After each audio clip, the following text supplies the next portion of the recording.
L'idée, c'est de leur apprendre à modéliser, d'avoir une première expérience avec la modélisation 3D, avec un projet qui est assez intéressant, qui est d'imaginer une base martienne, ce qui est des questions qui se posent dans la communauté scientifique de comment on va vivre sur Mars si on arrive à y aller.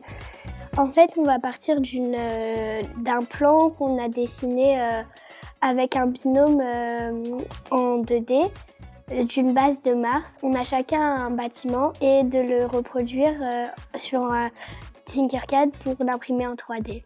On a appris ce qui était sur Mars, on a plus approfondi le thème de Mars. Mais j'ai bien aimé le moment sur papier parce que c'est un peu là où tu pars de zéro pour arriver à quelque chose vraiment où les gens ils vont vivre pendant plus de 2 ans parce que 6 mois de voyage, c'est quand même beaucoup. Moi aussi, j'ai tout aimé, surtout quand on a travaillé la 3D parce que vu qu'on n'en travaille pas souvent, ça nous a permis de plus approfondir ce sujet. Et du coup, c'est bien parce que ça te fait découvrir d'autres choses que tu pensais pas faire.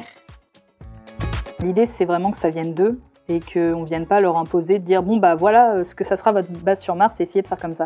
On prend leurs idées globales et après, vu qu'on a une limite de 10 bâtiments, on essaye de les regrouper. Donc c'est assez intéressant d'avoir ces différents points de vue et leur vision des choses et de voir que d'un groupe d'âge à un autre, on n'a pas forcément les mêmes préoccupations.